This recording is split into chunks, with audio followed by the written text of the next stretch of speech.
Sejam muito bem-vindos! No episódio anterior, nós falamos sobre a formação do pequeno principado de Liechtenstein. Abordamos o seu desenvolvimento e a saga histórica que esse pequeno principado precisou percorrer para tornar-se independente e falaremos nesse vídeo sobre a importância deste pequeno país que faz valer aquele ditado de que tamanho não é documento, visto que Liechtenstein é um principado que projeta sua soberania pelos meios diplomáticos e econômicos.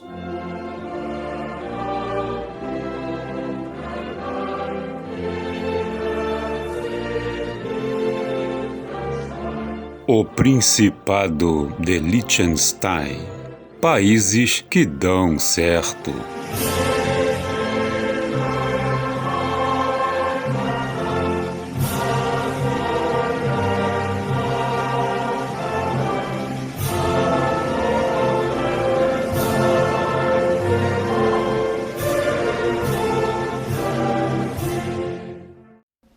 O Principado de Liechtenstein é uma monarquia constitucional parlamentarista.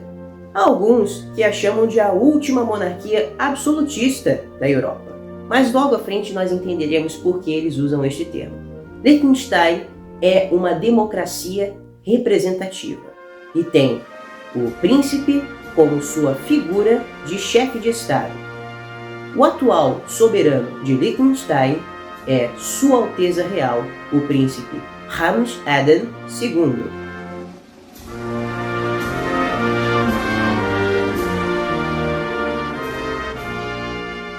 Como na maioria das monarquias constitucionais parlamentares, os poderes do Estado estão divididos em três.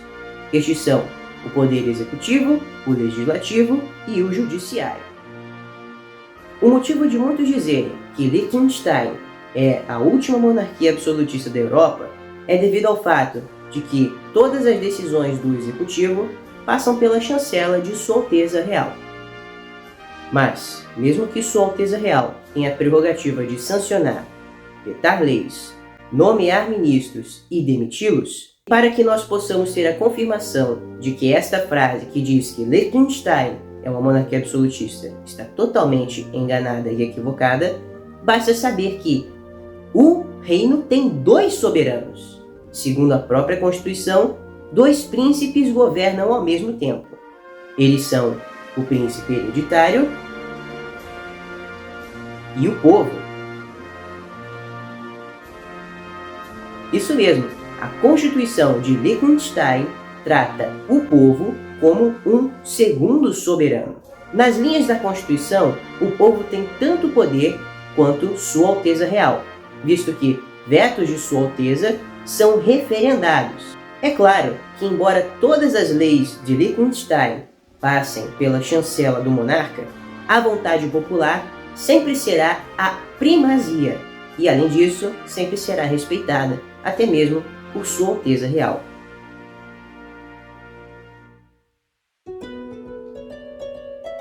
Vamos colocar tudo em ordem para compreendermos melhor. As prerrogativas de Sua Alteza Real incluem a dissolução do parlamento, e isto é uma prerrogativa do príncipe de Liechtenstein que pode ser invocada nos momentos de crise, sejam eles crises entre parlamentares ou corrupção. Além disso, o parlamento indicará o primeiro-ministro e Sua Alteza Real o nomeará.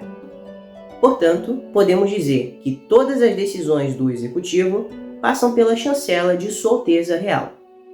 Vale ressaltar que mesmo que Sua Alteza Real tenha capacidade de sancionar e vetar leis, ou seja, as leis aprovadas pelo parlamento, existe harmonia entre os poderes, visto que a chefia de governo continua sendo separada da chefia de Estado. E isso segue o princípio democrático que diz o seguinte: quanto mais dividido está o poder, maior é a harmonia nacional. E isso é uma verdade, tanto que as monarquias parlamentares dão exemplo de divisão de poder executivo, além, é claro, da divisão e harmonia e respeito e independência entre os poderes.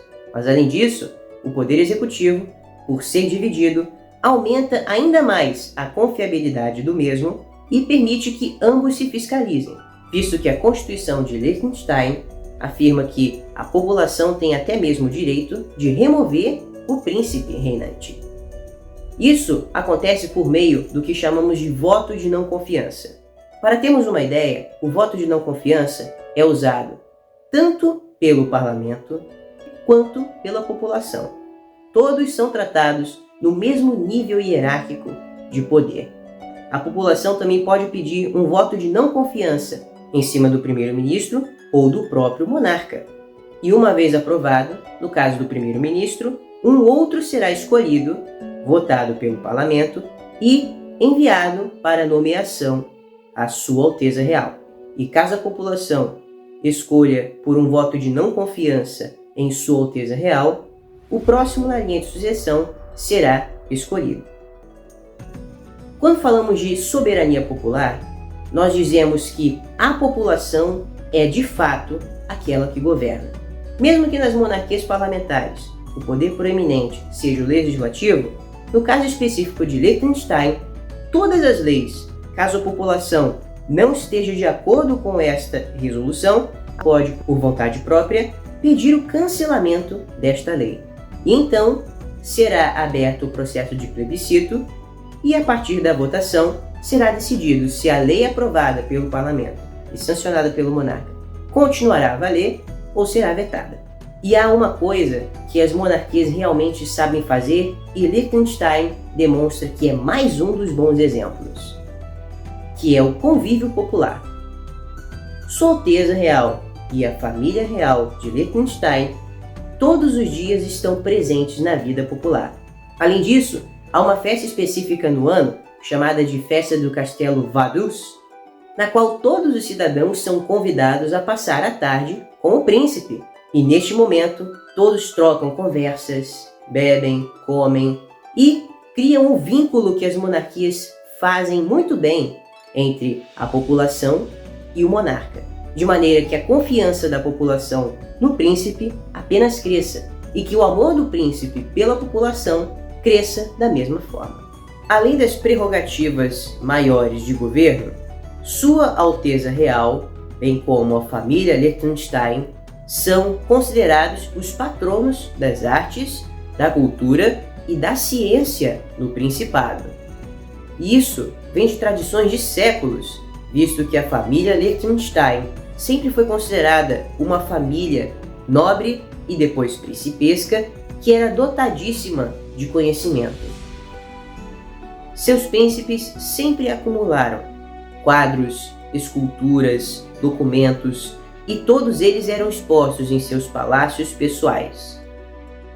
Além disso, ressaltamos no vídeo anterior que, depois da Segunda Guerra, a família Liechtenstein optou por vender boa parte de seus acervos artísticos, de modo a financiar a reconstrução da economia do país.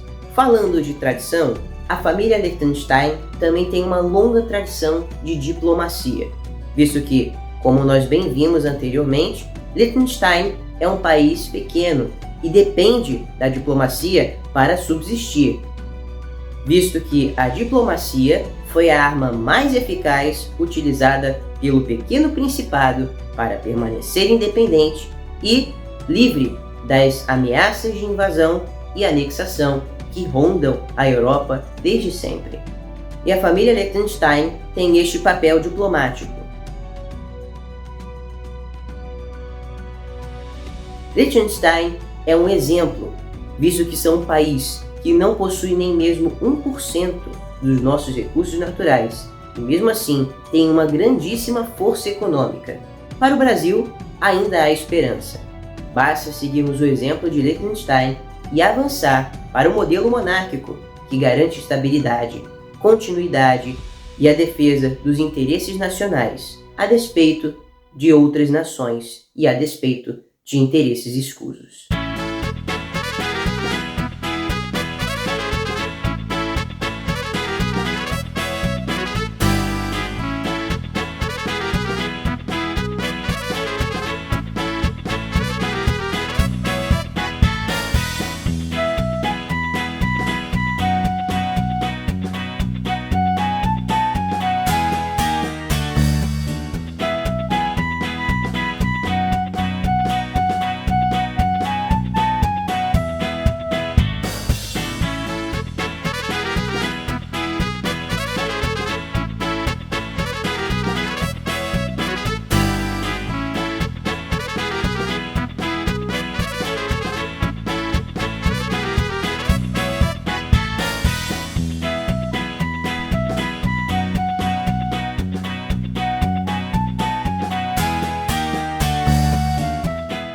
Isso nos mostra que, se não fosse pelo problema político e se nós tivéssemos uma estrutura de Estado fundamentada no direito inalienável e no respeito à coisa pública, algo que a monarquia soube nos trazer no passado e saberá nos trazer no futuro, seremos um país que não será mais tratado como subserviente, mas que será respeitado como uma nação soberana. E essa soberania está a um passo de acontecer. Basta que todos nós gritemos pela restauração e pelo avanço ao modelo monárquico parlamentar.